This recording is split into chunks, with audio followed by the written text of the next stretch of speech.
Almeida's the big one. They've shelled out for the best GC rider on the market. Yeah. They snapped him up, 23 years old. He just won Polonia, Skoda Tour of Luxembourg, 4th and 6th at the Giro in back-to-back years. Third GC UAE, good TT, good one-day racer, Emilia Torino, etc. Just a good all-round rider. But he's not going to the Tour, Benji. And that's why I thought they signed him. I thought they were signing him because he is a really good guy at setting tempo on climbs and could be doing that for Pogačar. And even as a backup leader, maybe. Were you surprised when you saw he was announced for the Giro? Actually, no. Because I believe McNulty can fill that role. The role of being secondary leader and the last domestique for Really? Pogačar, being a rider that can set tempo on not very steep climbs. I don't believe McNulty is good enough to be the actual prime leader, but I believe he can certainly be that man that you are saying as the man that can pace for Pogačar. And I think the goal with Almeida was not necessarily strengthening the Tour de France squad, but strengthening the depth of the Giro and the Vuelta in this year, for example. Now, yes, the Giro doesn't have many time trial kilometers, and Almeida has a lot of bad luck in that sense because he was planning to go for it, then saw the parkour and then was like, okay, damn it. And then eventually still went for it. And then the Vuelta has time trial kilometers, fits him. And there the question is Pogačar also going to do the Vuelta after the Tour de France? That could be a great duo for the Vuelta as well. So I think their goal is trying to spread their eggs in multiple baskets to see if they can win more than the Tour de France. Because if you're not putting a step forward, you're basically staying on the same spot. I ruined that quote, okay. But you know what I mean? If Almeida, like, if they go to the Tour de France, they win the Tour de France again, it's the same as last year. So I think they want to expand on that. They want to get better in other races, in the other big races, and they want to dominate the entire sport instead of just the Tour de France. And the question there is that arrogance?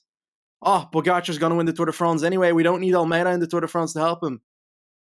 I was surprised. I thought he would do either Giro and then Tour de France as domestique, or he would. I thought Almeida would get. He's got plenty of chances. If you're a GC rider and you want 1 week GC chances, UAE is still great to go to because Pogačar goes to Tirreno. Well, there's Paris, there's Catalunya, there's so many other races. Swiss, Romandy, Bologna. So many races.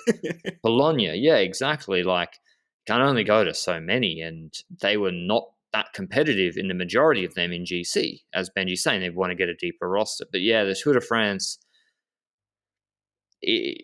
like peak, say Almeida Benji's peak is Port.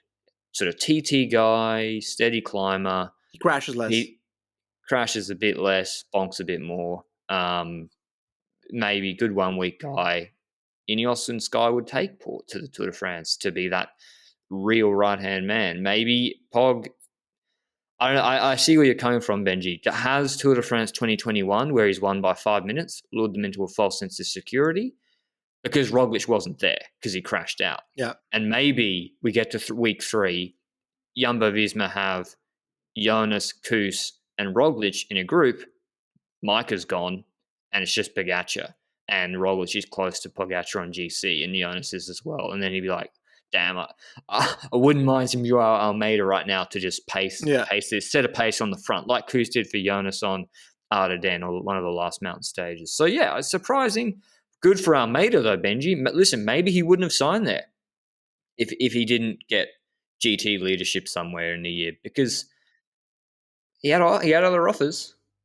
Yeah, perhaps it was also a consequence of the Giro with Remco by his side, where afterwards there was a lot of talk about the leadership and so forth. During the race, there was a lot of, probably some awkward tension behind the scenes and also in front of the scenes, because it was pretty obvious that they had two riders that could be leader in that race. So perhaps he wanted to have leadership in a Grand Tour for certain, and therefore he wanted that Giro for certain, and he probably might not want to do the Giro Tour double. And as a consequence, the Vuelta is the next one in line.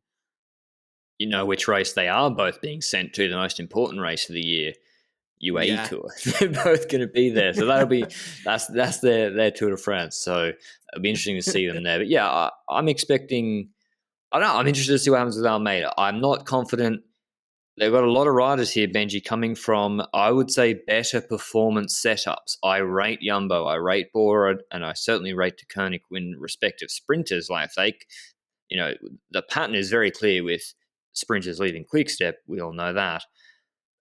Coming to UA, I'm not convinced they are as good at preparing their riders, generally speaking, compared to those teams, just performance-wise. Tactics, slightly different, but I think Pogačar's just complete uber talent. Anyway, before we get on to their Giro, Tour de France, cobbled squads, etc., of which Pogačar's actually doing a few of them, I mentioned our show partner, Zwift. We had an awesome time at the first LRCP Zwift group ride on Tuesday. We will be continuing those every Tuesday at 6 p.m. UK time, 7 p.m. European time for the rest of February. So make sure you check those out if you're on Zwift, or maybe if you want to get on Zwift, you can check out at Zwift.com in the link below for your 7-day free trial to see what it's all about. There's 9 unique worlds, including fantasy locations like Watopia and real-life locations like UCI World Championships courses. So thanks to Zwift for supporting the Lanterne Rouge Cycling Podcast.